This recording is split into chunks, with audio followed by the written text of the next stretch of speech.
All right, so welcome to episode 3 of Black Valley. And in this whole series, we have been really focused on customers. We've been insanely focused on customers. And the reason for that, customers are the lifeblood. The more you figure out what your customers want, the more you focus on what they value, the better off your business is. And so we started out just going through personas. We went through that tool in the first episode. In the second episode, we went through the ideal customer profile, and where the persona was, here's kind of a archetype of a typical customer. The ideal customer profile was, you know what? Here's like the best customer. Here's your target, right? If you're going to go after anyone, I want to focus on this target. And by focusing on that, it helps you really center how you want to steer your product and where you want to go to meet your customers, right? Where to find them. And now we're going to switch. We're going to go a step further.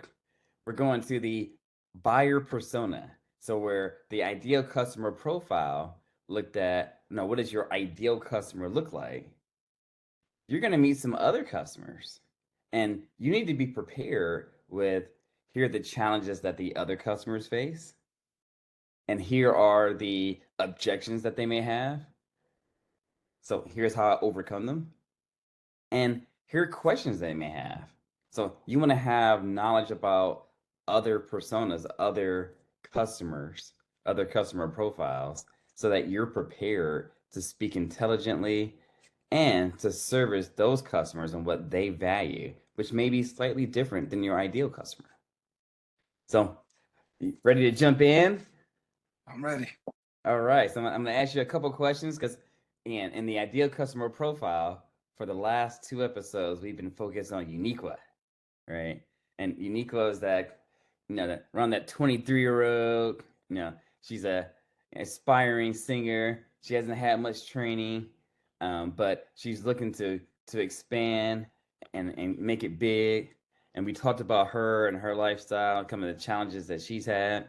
Yeah. But again, the idea behind the buyer profile, the buyer persona, is that there's other customers out there, Yeah. right? So what I want you to do is think about, who are some of your other customers, right? And then let's go ahead, and for another customer that you may encounter who has a different situation, go ahead and tell me their name. um, I think I'm gonna use real names now. No, that's cool. That's cool. Just because I really feel like it will help, and I think that they'll be okay with it. So I'll give you a great example of another customer that's very much outside, because age is such a um, it matters, but it really doesn't when it comes to business. You have your idea for profile, so we have a lot of artists that are at different ages and different stages in their development or in their process, and so a lot of them are older. A lot of them have different goals in mind. So let's say we have an artist. I have an artist. Her name is Mashonda. She's in her 40s, and she's super young looking, but she's Black older. don't crack. Yeah, black don't don't crack at all. And so, but she is established, and she's been in the industry for a long time. Very talented, and so taking on someone that is established versus someone that's just coming in is a whole different mentality. Um, and taking someone in that has a different goal, it sometimes it may take a little bit of extra time to really make sure that you're on the same page on, but nonetheless we want to be able to service them. So Mashonda is, let's just say, in her early 40s, and she's super talented and has every gift, but she is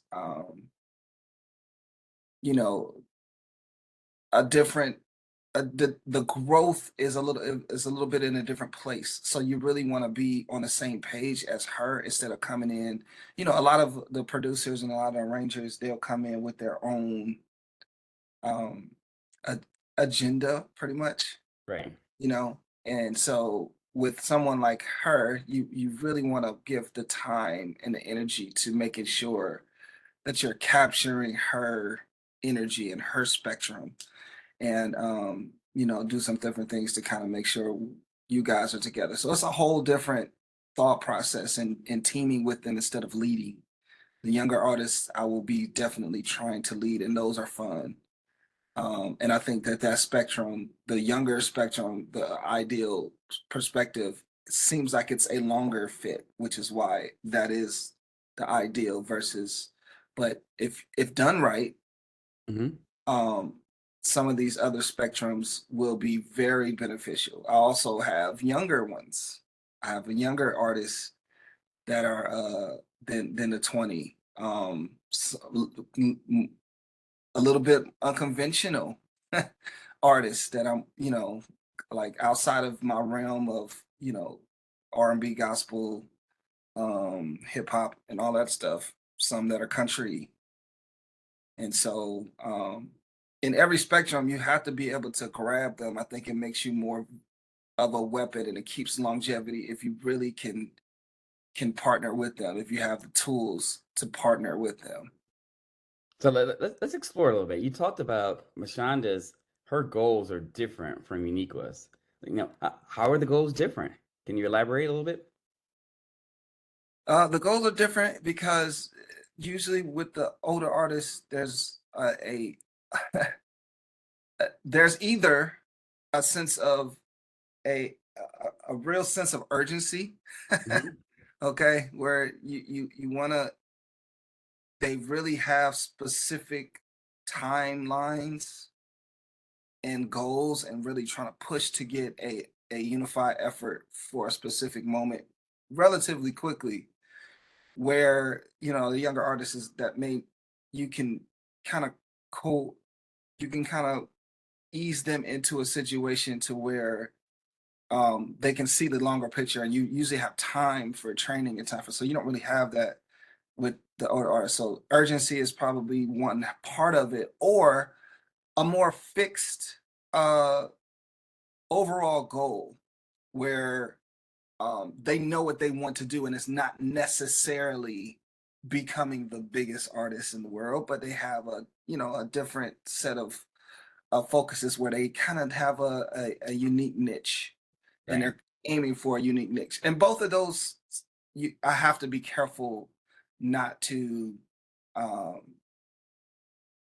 to make sure I hit those, and they may take a little extra time to make sure that they're hit exactly the way the customer is expecting. So you mentioned that, Mashonda, our older artist, she's a little bit more impatient. She has a greater sense of urgency. Um, you know, are there any other challenges that she has that's different from Uniqua's? Um, Other challenges. Let me think about this for a second. Challenges. That's tough. I haven't had. Well, I guess yeah. There are challenges that really come up, but most of them um are time oriented. We'll let my mom go. Mom is going in another room. We'll let that happen. Don't worry, we'll get that out in editing. Or we could Gonna make it go right on famous. past. Hi, mom.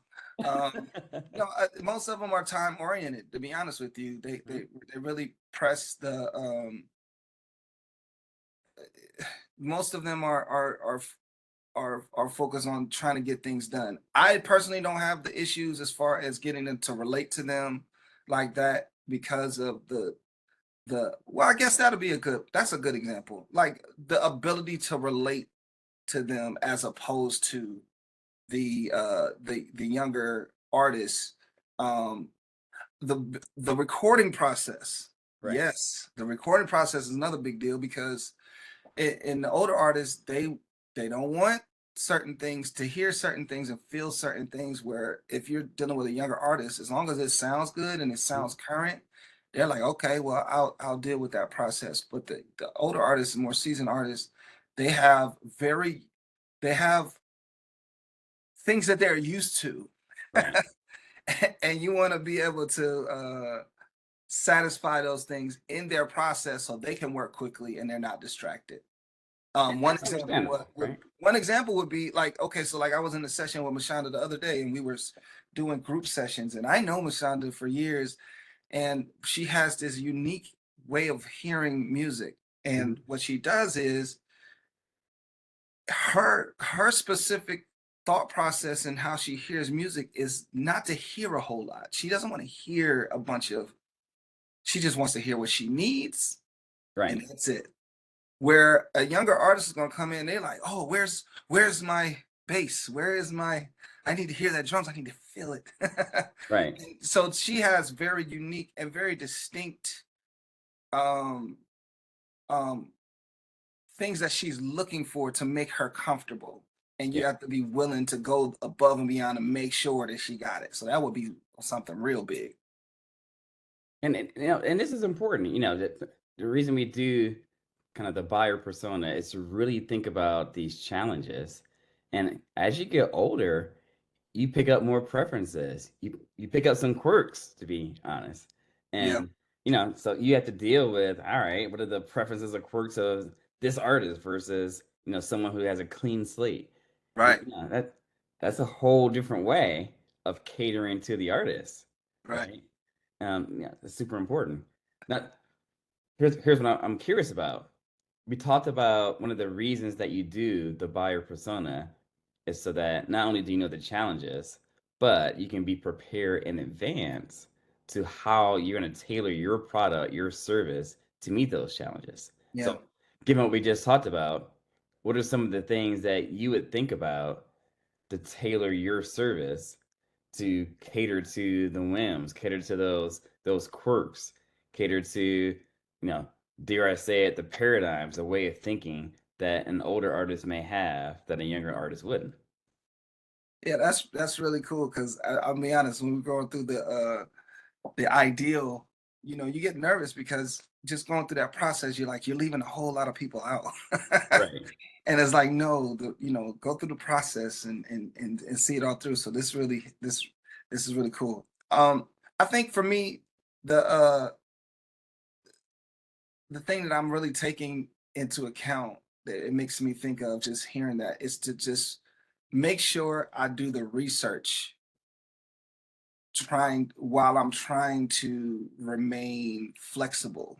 And while I'm thinking of different moments that I possibly could be in, making sure that um I use my resources to make sure that I'm studied up on certain things. In other words, as as I look at different angles and different people that I potentially could be working with, or let's say someone does come to me and I want to work with, that I research who they are, what kind of, what are they into, what realm of possibility could they possibly be into, what, when I hear that, what does that make me do, and even look at where I could possibly be guiding them. um, Right. and so really kind of put the time into making sure that in my processes that I create a situation where I have the time to understand what that persona means. What is that whole genre and the history of growing up and being born in this 80s and 70s. The and how what kind of music did you listen to when you were growing up? What kind of and so just really taking the time for me, I think it's like, because it's so vast of the type of person that you possibly could take on, and making sure before each client that I uh, make sure that I research them enough to have some places to go so I can be flexible for them.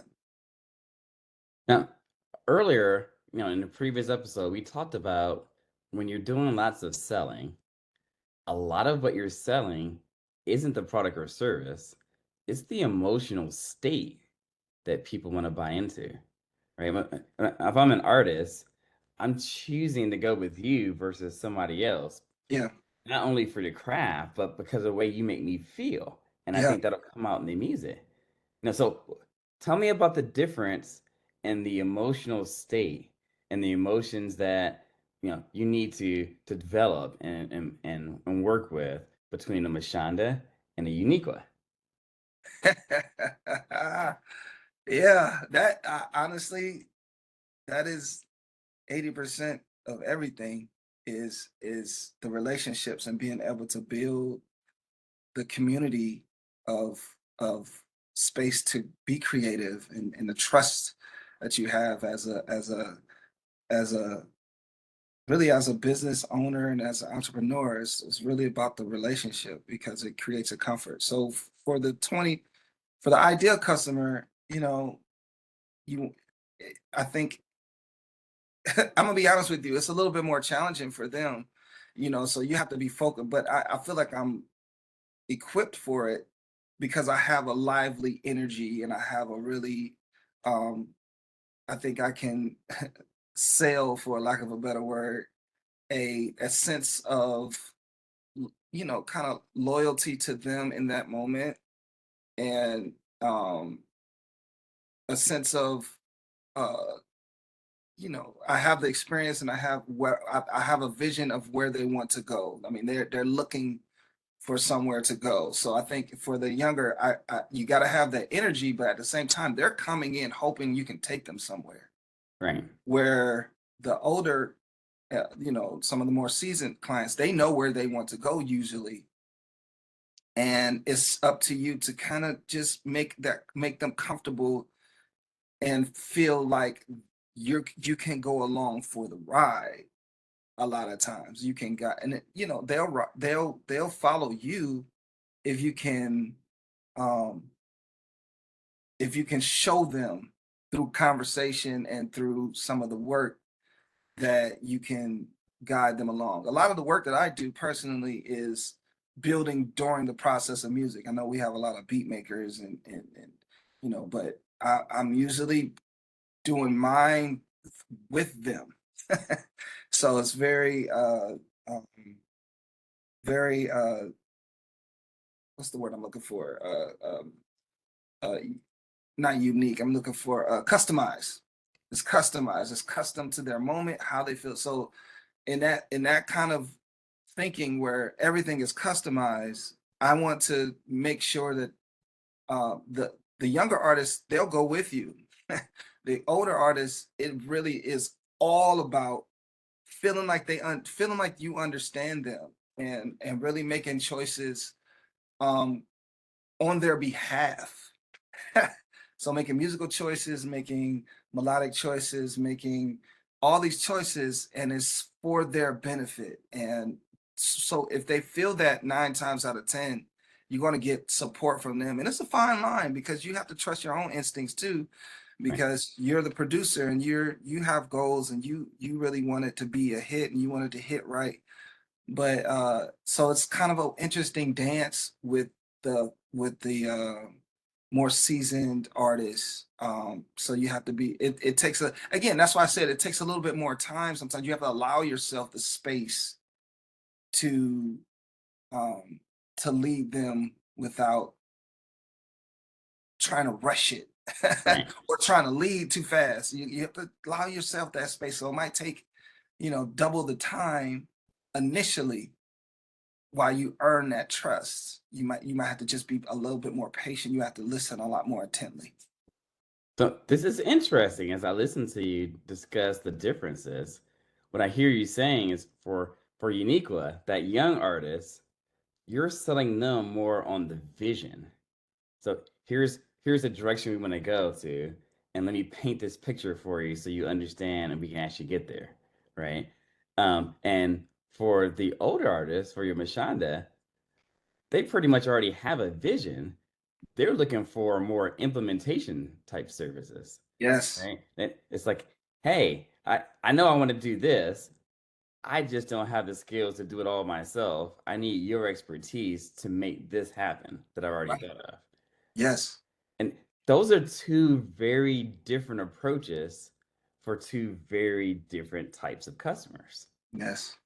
And and that's why this exercise, as far as going through laying out your ideal customer profile, but then also taking a step and saying, let's get some other buyer personas, right? Let me take a look at, well, what do these people need? It's so helpful because just through this example we can see the approach that you would take to these two different types of artists is diametrically opposed to one another. Yes. No, if you actually went to your Mashonda and tried to share, here's your vision, she's gonna close the door in your face right away because she's like, look, I've been doing this for 20 years. I don't need you to tell me where to go. Like, Right. that, Right. let me tell you where to go, right? Yeah. Where your younger artist, your Uniqua, she's actually looking for this because she doesn't have a clue, right? Right. So let me ask you this. Like, again, we've just kind of scratched the surface in the buyer persona, but before we actually started this type of work together, where we started exploring, how much time did you actually spend really thinking about studying who are my customers, what are their characteristics, what are their challenges, what problems do they have, so that you could really think about and strategize on how to tailor your services to them? That's a great question. I'll just be honest. I've kind of always been that type of problem solver, type of singer, because I've had issues for myself, and me and my brothers, we all have been around it so long, and so when you look at um our cousins and you look at um singers that you're just in the room with, um I've been studying them for so long. It was part of what I did. I think that's the beautiful part about doing some of the things that you really are meant to do. Sometimes it lines up to where you've kind of been doing it the entire time, and I don't mean that as like purposely. I wasn't doing it on purpose, Right. but just kind of studying over the years and really taking some of the um, experiences that I have into the room and really being open to doing that. I've kind of always been doing it. When I knew that I had the reason I knew that I had to start studying more was when music changes all the time, Right. and so you have to give yourself. You can't pull from a dry well all the time, and so like when you haven't been, I'm in my 40s. And so you can't act like you're 12 anymore. Like you can't act like you're 20. And so you have to pull from them, and do the research. I think when I got into a situation where I knew that I hadn't touched that genre before, specifically, trap music coming in, and I was exploring that. But then there's like different phases of trap music and different sounds that people use, and I'm like, okay, what she's asking for or what he's asking for, I'm not really, I don't do a lot of those, but Right. I can. And what I did was I didn't act like I had the answers. I think that's what a lot of us say, well, I can do that, don't worry about that, I got that. And it's like, no, like if no, um don't don't act like it's you have all the answers. Instead, realize that it's an opportunity for me to learn something new and be able to apply it as a musician. And so I think the right way for me personally, I feel like, I hope this is right, is to just not be so try not to be so to act like I have all the answers initially. Come in with a clean slate we're going to grow together. So as I hear what you need, I'm going to grow into what you need, but especially to those that are outside of my ideal persona. Yeah. Um, I'll morph and be flexible into what you need to do if that takes putting a little time into listening and doing some research onto what types of sounds and what types of music and what types of melodies I need to use, then I'll do that. Yeah. And the reason I ask this question is because a lot of businesses, if they don't spend the time really investigating the different types of customers and identifying the ideal customer versus the other buying personas, Yeah. and Oh wow. Yeah. yeah, you tend not to actually tailor your services in the right way to give the maximum value because you haven't really explored it enough, right? Yeah. And that's a trap that many businesses fall into, and it's difficult. It takes time, and a lot of people are so in the rush. They're so busy operating the business that you don't get a chance to take the time to strategize where the business should be. I'm guilty of this myself too. I know my ideal customer wants certain things, they value certain things, and taking the time to make sure my website actually focuses on the things that they value. Yeah. But at the same time, the services I have to offer, they need to encapsulate services that provide that maximum value for the other buying personas too. And so, again, taking the time to really study these and to really think about how am I going to change my business and how far do I go? Yeah. No, I don't want to serve everybody. I can't make money that way. Yeah. I can't be the best in every area. Yeah. So I need to actually figure out, here are the different types of different buying personas.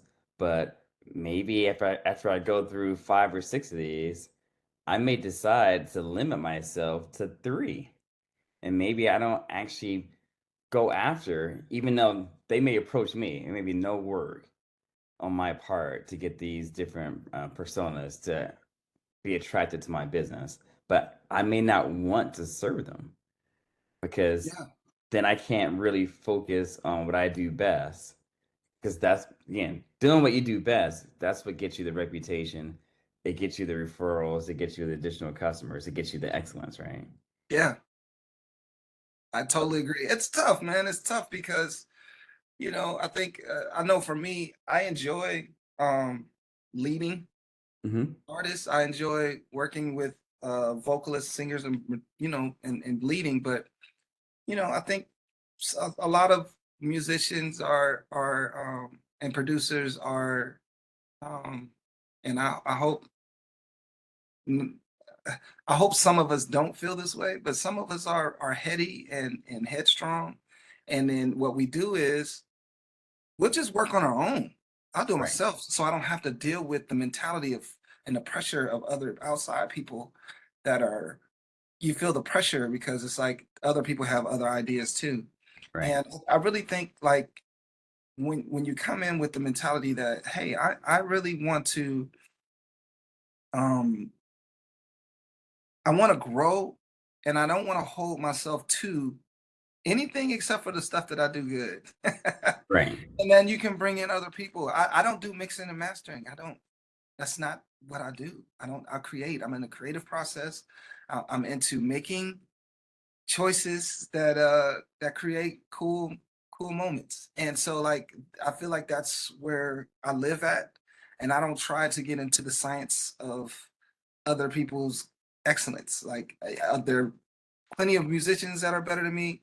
I'm not super, but I can create moments and I understand how to help people get from A to B in the studio, and that's it. Like for me, and so I think that's so well said because we can be so we can isolate because of that. Oh, it'll just be me. I'll do it. right, I'll do it. And it's like, well, are you really putting out great material because you're not? You have to be careful not to put up those walls and it stunts the very effort, and you end up with 3 and 4 stars instead of the 5 stars that you could possibly um, be putting out.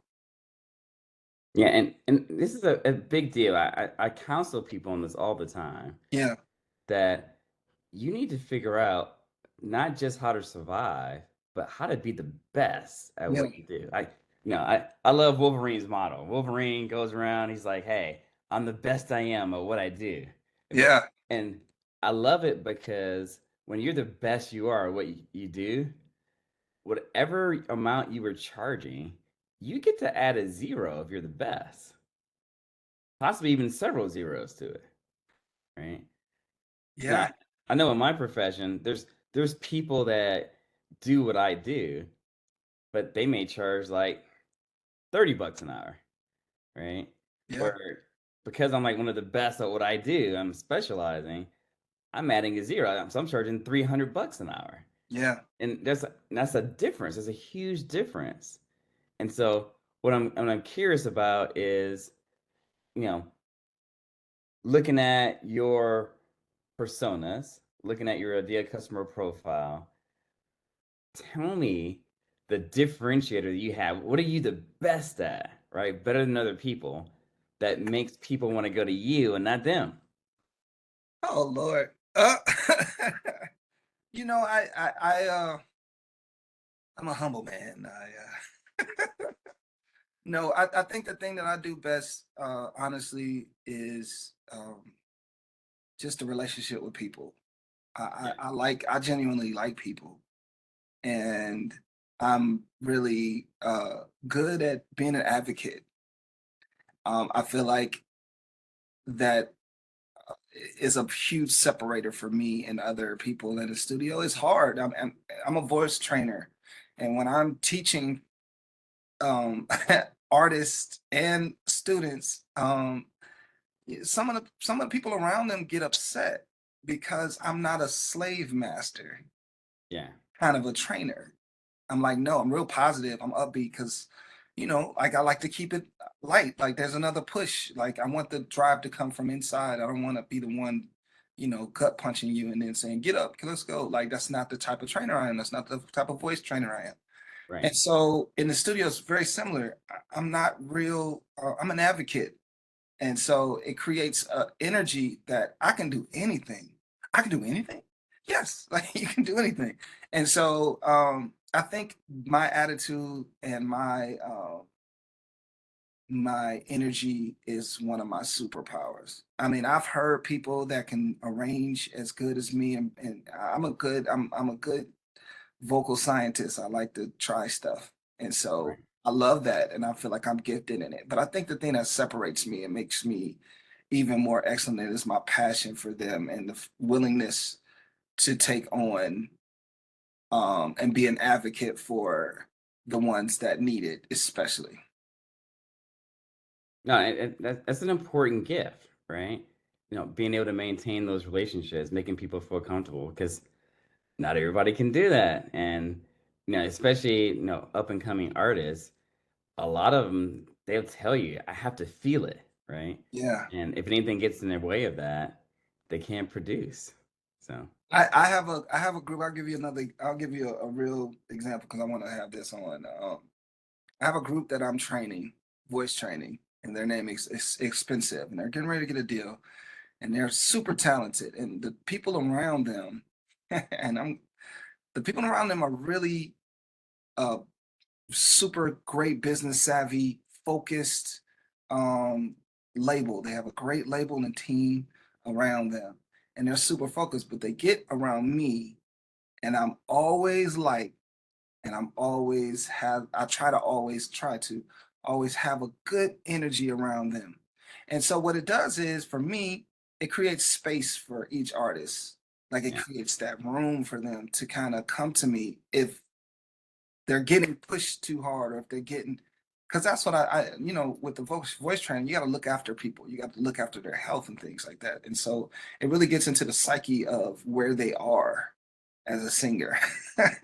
And so it's good to have a lot of punch and a lot of drive and a lot of go get. But you know, not everybody responds to that. I grew up in church, and I grew up in real charismatic church. So I don't like people yelling at me like that. I'm telling you, I don't like it when people are super duper for. All you have to do is tell my Yeah. coach, my college coach. I played basketball and football in college. My basketball coach told me, and one of the biggest compliments that he gives to me is all you have. They call me levitate in college. All you have to do is tell levitate one time. And what about those people that don't, that you just need to partner with? You know, not Right. everybody needs a punch in the face. And so I just wanted to put that out there. Like, you know, you really have to be putting yourself in a situation where you know what they need Mm-hmm. and not just throwing it just because it's something that you do well. Right. No, that's an important point. I'm glad you threw it in because, it's this is again just knowing your customers Yep. and what they need is so important for tailoring your services. And again, we'll wrap up this session of Black Valley. Again, just to recap, we talked about the buy-in persona here, and it's very, very different to, um, or very similar to what we discussed in earlier episodes. But our ideal customer profile was here's the one that we want to work with the most, we want to specialize in, but there's other people that we actually have to deal with. So going through the buyer persona, thinking about their needs, their challenges, their problems, what do they value, and how do I tailor things for them? It makes sense to study this so you can actually make sure you give them the best experience. And our next episode will shift a little bit. We've been focused on customers, and it's important to be insanely customer focused, but you want to be able to translate that research into here's what I'm actually going to deliver. So I need to actually have a hypothesis of, hey, given my customers value this, if I want to give more value, then here's what I provide, right? It's like, but you never know. You have to experiment with it. So what we'll do in our next episode is we'll talk about how to formulate those experiments, how to validate it, and then what do we do next in our process based on it. That sound good? All right. Well, thank you everyone for tuning in for another episode of Black Valley, and we'll catch you next time.